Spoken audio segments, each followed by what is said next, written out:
it going, everyone? It's Liam Catterson here as we get into another episode of Brooklyn Nine-Nine. It's episode number 16 of season 3. Are we on the verge of concluding another season of Brooklyn Nine-Nine already? It's insane. But I'm excited to get into this episode as we had the 9-8 in the last episode. Of course, there were some differing sides for each of the 9-9, which produced some very, very chaotic moments, especially from Holt as well.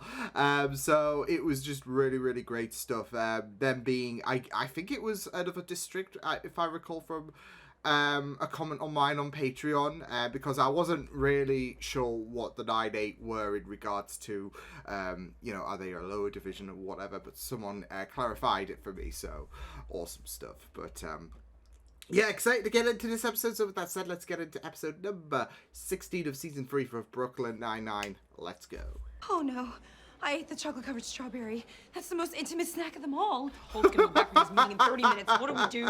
Eat the note! No! Yes, no. Eat the note! It's okay. We can fix this. Stapler. Scissors. You couldn't buy shit from the shop, could you? Rubber bands.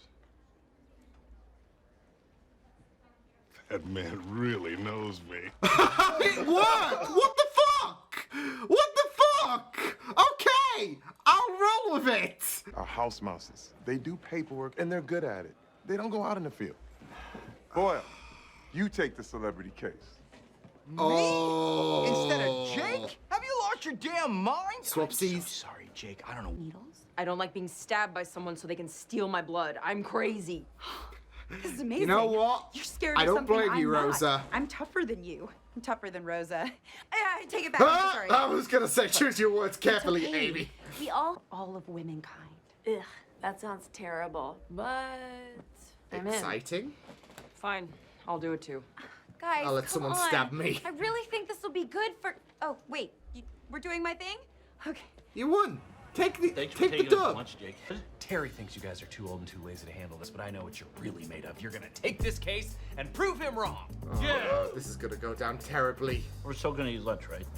Obviously, a high-profile celebrity case such as this one needs to be handled with our elbow was stolen from his apartment, and you need to find it. I'd work the case myself if it didn't smack of preferential treatment. Don't worry, sir. We can handle this. So you do think it smacks of preferential treatment? Oh no. Okay, you've convinced me.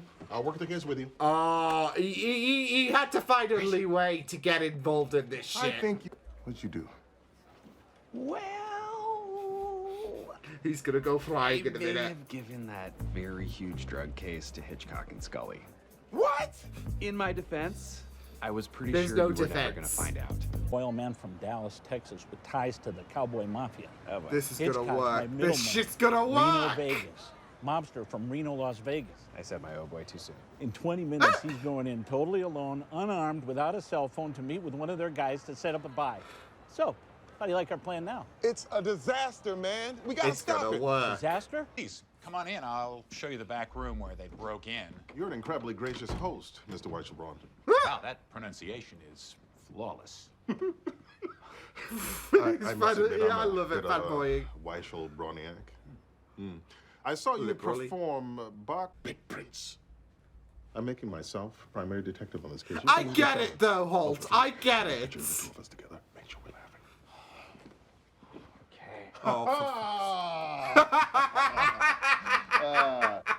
Okay, standing up and supporting each other and becoming. Ah! New fear, listening to Amy inspire us. Wait! Come back! Come back! I can't do this! No, you're the best! 47 minutes later. Oh, I mean, nearly an hour. How'd it go? Well, Because of you. Right, Monk? Right. Hitchcock dies, it's because of Pinto. Terry, I know that you're mad, but you don't have to jump on the bean train. Uh-oh. Oh no. Oh. JP! Looks like they're He taking could be Hitchcock fine. inside that. And the thought of you being alone. Deal. Let's make it a blood pact. Oh, look! No. I'm already bleeding. No. So just No. normal What the friend stuff. fuck? So I've what's got the plan? questions. Stick with Operation Beans. Do you have one iota of evidence? Oh I my. found the oboe for sale online. We traced the IP address back to Mr. Weisselbraun's computer. Oh. John. Okay, Paul Sarge. is Everyone knows you're a disappointed. superhero, so you lower Scully and I into that he's skylight and then fly down to meet us. devastated. You know that's impossible. French fries? What? No, it's Hitchcock. Where would I have found French fries in a weed farm? Oh, man. Look at him. This is bad. Oh, no, He hates standing Hitchcock. up. Oh no. To conquer my fear of businessmen, True torture. I must walk among, and I emerged victorious. Yeah. Yay! Oh, she had a wig. Oh. That was a wig. You didn't think I'd put my actual hair in a ponytail. Are you insane? Still face to fears though. I ask. You're lying. Let's try again. FBI? Oh no! Oh, leave Hitchcock alone, No, he's you not gonna last. bastard! Oh, Jake, you gotta do something. I don't want to marry Hitchcock's wife. Here we come, Chickpea. Oh, no, I'm starting to panic sweat. Starting Is that to? gonna What that have you been gonna doing for the release last him? hour? Normal sweating. Wait a minute. If you get killed, what happens to all your debt? Loophole! Oh, you sweaty chick. Is Diane Weist here? No. I've hired a trio of classical musicians to perform a Shostakovich cantata, originally written as an apology to a dear friend. Aww. It's the thought that counts. Are you stealing kitchen supplies? Just let us have this stuff. You have so much and we have so What little. the fuck? Perhaps I'll just... Oh, he's amazing. This is great. This is Big lazy great. Michelle Kwan. But how's he gonna get up the stairs? Jay, He's good. He's he doing already it. did. Oh my god. Oh my god. Okay. Hitchcock now! Woohoo! Hitchcock saving the day. Let's go, Scully. Let's go, bud. Let's go. Hitchcock and Scully saving the day. It's not sticking because I'm so juicy. I told you I knew what I was doing. Stab me! Do it! Just do it! I'm psyching myself up. Ah! Adrenaline Ah! in my soul. Don't look at them! Look at me! Do your job! Drain me! Oh my goodness. Extra padding with adjustable height and recline. Oh, this is that great moment. Get ready to meet your new best friend. My ass. That was very nice of you. They did good. Also, I was worried they might want to go out in the field more. Now, this was really, really great, though, for Hitchcock and Scully to get their moment in the sun. Not just in terms of, like, obviously for the plot of the episode, as me as a viewer is experiencing. And it gives them a bit more to do, but also for their characters in the universe as well. Not just, of course, do they now get nice, comfy new chairs and all of that. Hitchcock's line at the end was classic when he was like, "Get ready to meet your new best friend, my ass." Yeah, it was really, really great stuff, though. I mean, obviously with Jake, he kind of fluffed things up, tried to push both characters out of their comfort zones, really, and that was a real theme for this episode, because of course the gals had to step out of their comfort zones as well, in the sense, really. So, but we'll get onto that in a moment. Yeah, it was really, really great stuff, though. And you know, it was, I feel like it was kind of predictable that you would have Hitchcock and Scully save the day, in the sense, like, even though that, you know, Jake was enabling things, I guess, their talents, I guess you could say, because, you know, how Hitchcock got up those stairs, just masterful. Yeah, even though, like, Jake pushed things along, it was still their moment to shine, and they shone so much. So yeah. But it's always really, really good, because there is such a ludicrousness when it comes to Hitchcock and Scully, and you can't help but love them. It's just like, there are, like, of course, you're just going to face plant yourself to the desk at times, but it's so ludicrous. You can't hate them whatsoever. It's just, they're just really, really iconic in their own way, and it's just really wonderful stuff to see. So giving them this moment where they're shining is just really great stuff.